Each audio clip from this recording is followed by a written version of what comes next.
नमस्कार प्यारे दोस्तों। आज प्रस्तुत है कहानी अभिशाप। तो चलो दोस्तों ये कहानी शुरू करते हैं।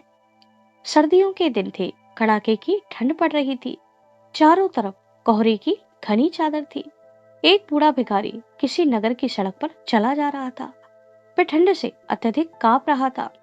वह हर घर के दरवाजे पर जाकर आवाज लगाता, कोई मेहरबान मुझ भूखे को रोटी दे दो।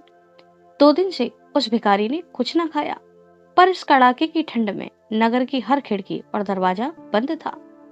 कोई उस बूढ़ी की आवाज को सुन नहीं रहा था। चलते चलते अंत में वह बूढ़ा व्यक्ति एक आलीशान घर के आगे जाकर रुका, इस उम्मीद से कि शायद इस घर से मुझे कुछ खाने को मिले। उस बूढ़े भिखारी ने हिम्मत करके घर का दरवाजा खटखटाया। उस घर की खिड़की से एक अमीर महिला ने झांक कर देखा और पूछा, क्या है, दरवाजा क्यों खटखटा रहे हो? उस बूढ़े आदमी ने कहा, मालकिन बहुत भूख लगी है, कुछ खाने को दे दो। औरत ने उसे झिड़कते हुए कहा, अरे इतनी सुबह कहाँ खाना बनता है किसी के घर में? बूढ़े ने कहा, मालकिन कुछ बासा हो तो वही दे दो। उस औरत ने बुरे से मन से कहा, अरे यहाँ कुछ नहीं है, चलो हटो यहाँ से, मुझे बहुत काम है। और उसने ये कहकर गुस्से में घर की खिड़की बंद कर दी और नौकर से कह के घर का दरवाजा भी बंद करवा दिया। बूढ़ा ठंड में कुछ देर उम्मीद से खड़ा रहा, परंतु कुछ देर बाद वह निराश हो गया। उसने ठंड में अपनी नम आंखों को बंद करके हाथ जोड़कर कहा, हे परमात्मा, मैं इस घर को कभी ना भूलूंगा। और वह निराश मन से वहां से चला गया। चलते चलते वह एक झोपड़ी के आगे रुका। उसने हिम्मत करके उस झोपड़ी का दरवाजा खटखटाया।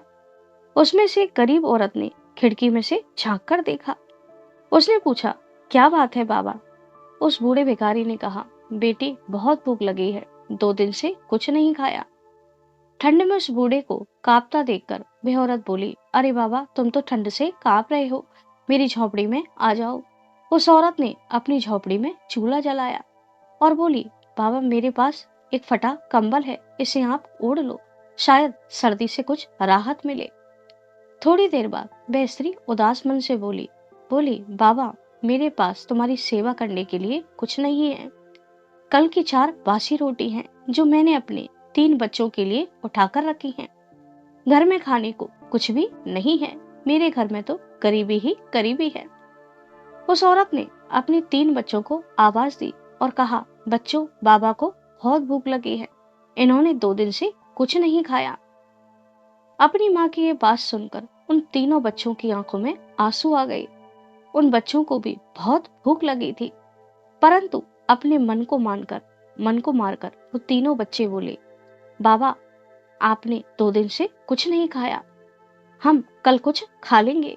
उन तीनों बच्चों ने अपने अपने हिस्से की तीनों रोटी अपनी माँ को दे दी और उसकी माँ ने वो 4 रोटी उस भिखारी के हाथ में रख दी। परंतु भिखारी ने उस 4 रोटियों में से केवल 2 ही रोटी खाई। रोटी खाने के उपरांत वह भिखारी बोला, बेटा तुमने मेरे पेट की भूख शांत की है, बोलो तुम्हें क्या आशीर्वाद दूं? स्त्री ने लंबी सांस लेते हुए कहा, बाबा ईश्वर से प्रार्थना करो कि मेरे बच्चे प्रतिदिन भूखा न सोए। भिखारी ने आंख बंद की और मन ही मन कहा, हे परमात्मा, मैं इस स्त्री के घर को कभी ना भूलूंगा। फिर भिखारी ने आंखें खोली और बोला, बेटी कल तुम जो भी काम शुरू करोगी वह कभी खत्म न होगा, तुम ईश्वर का नाम लेकर कल कोई भी कार्य शुरू करना। यह कहकर वह भिखारी वहां से चला गया। उन बच्चों ने उन 2 रोटियों को बांटकर खा लिया और वो सो गए। दूसरे दिन बच्चों को भूख लगी। उन्होंने कहा, माँ बहुत भूख लगी है। उस औरत ने कहा, बेटा बच्चों, मेरी टोकरी में एक लाल रंग के थान का कपड़ा पड़ा है, उसे बेचकर कुछ खाने को ले आती हूँ। बच्चे बोले, माँ वह तो आप हमारे लिए सर्दी में कोट सिलने के लिए लाई थी। माँ ने कहा, बच्चों पहले पेट का इंतजाम करना जरूरी है, जाओ मेरा टोकरा ले आओ, मैं कुछ कपड़ा बेचकर कुछ रुपए ले आऊं जिससे तुम्हें भोजन बना सकूं। बच्चे चटपट उस टोकरे को उठा लाए। स्त्री ने उस टोकरे में रखे हुए लाल कपड़े को नापना शुरू किया। 5 गज, 6 गज, 7 गज, 11 गज, 12 गज। वह स्त्री आश्चर्य में पड़ गई। वह कपड़े को नाप रही थी पर कपड़ा खत्म ना हो रहा था। वह कपड़ा नापते नापते थक गई। आश्चर्य से बोली, हे ईश्वर, ये सब क्या है? कुछ देर में उसकी झोंपड़ी लाल कपड़े से भर गई। यह देखकर बच्चे खुशी से झूम उठे। उस स्त्री ने चटपट उस कपड़े में से कुछ कपड़ा काटा और काट कर उसे वो बाजार में बेच आई। उसे कुछ रुपए मिले और उन रुपयों से उसने दोनों पहर का भोजन बनाया। बच्चों ने भरपेट भोजन खाया। दूसरे दिन स्त्री ने फिर टोकरा उठाया और उसमें से लाल कपड़े को नापना शुरू किया, परंतु फिर उसने देखा कि टोकरे का कपड़ा तो खत्म ही नहीं हो रहा है। वह खुशी से झूम उठी। दूसरे दिन भी उसकी खूब बिक्री हुई। यह देखकर बच्चे पड़ोस में दौड़कर गए और उन्होंने अपने घर की बात पड़ोसियों को बताई। ये सुनकर आस पड़ोस के लोग भी इकट्ठा हो गए। उन्होंने भी उस टोकरे के कपड़े को नापने का प्रयास किया, परंतु कपड़ा खत्म ही नहीं हो रहा था। ये सब देखकर हैरत में पड़ गए। धीरे धीरे उस औरत के दिन फिरने लगे और वह धीरे धीरे अमीर होने लगी। कुछ दिनों के बाद उस औरत के घर की दरिद्रता पूरी तरह मिट गई। ये बात अधिक दिन तक नगर में नहीं छिपी रही। नगर में उस औरत की चर्चा होने लगी। जब यह बात उस लालची धनिक महिला ने सुनी तो वह मनी मन सोचने लगी, कहीं यह वही भिखारी तो नहीं है। वह भिखारी था या कोई जादूगर। हाय हाय, मैंने ये क्या किया? काश एक बार वह भिखारी दोबारा आ जाए।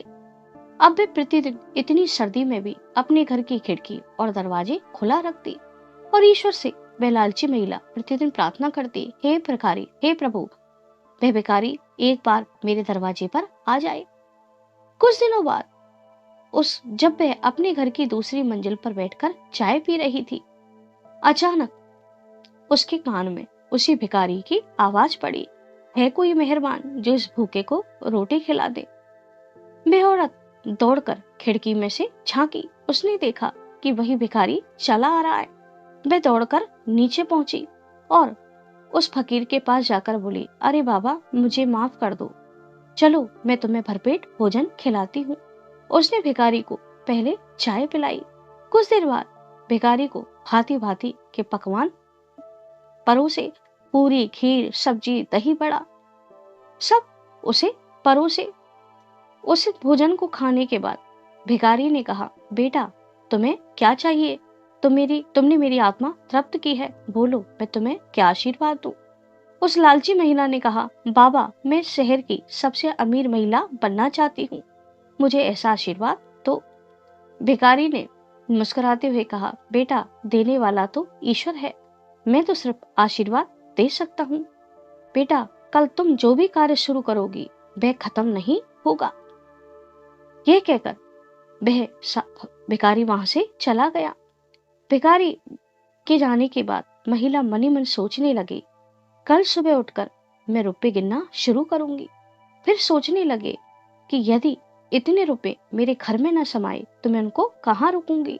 वह सोचने लगी, इसके लिए पहले मुझे थैले सिलने चाहिए। उसने चटपट नौकर से कहकर बाजार से बहुत से थानों का कपड़ा मंगवाया और उसने उस कपड़े को काटकर उसका थैला सिलना शुरू किया।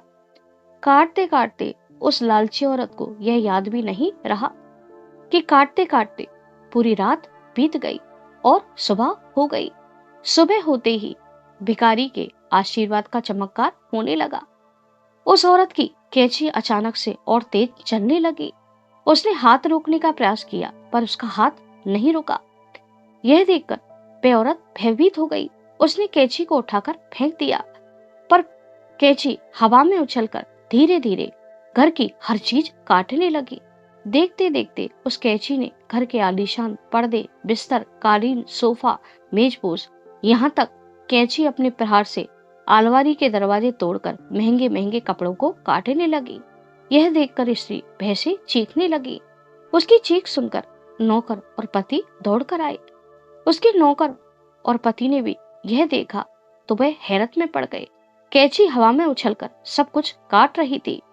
सूर्योदय से लेकर सूर्यास्त तक कैंची ने घर की सब वस्तुएं काट दी थी। दोनों पति पत्नी चीखते रहे, पर कैची ना रुकी। सूर्यास्त के उपरांत कैची धड़ाम से जमीन पर गिरी और टूटकर गायब हो गई। यह देख सब भयभीत हो गए। वह लालची स्त्री इस भयानक दृश्य को देखकर मूर्छित हो गई। दूसरे दिन प्रातःकाल जब वह निढाल होकर पलंग पर सो रही थी, तभी उसके कान में उस भिखारी का स्वर सुनाई गूंजने लगा, है कोई मेहरबान जो मुझ भूखे को रोटी खिलाएगा? मैं 2 दिन से भूखा हूँ। भिखारी की आवाज को सुनकर औरत और भी भयभीत हो गई। उसने चटपट घर के दरवाजे और खिड़की बंद कर दिए और भयभीत होकर कांपने लगी। भिखारी का वरदान उसके लिए अभिशाप बन गया था। थैंक यू दोस्तों। अगर आपको मेरी ये छोटी सी कहानी पसंद आती है तो प्लीज मेरे चैनल को लाइक करें और सब्सक्राइब करें।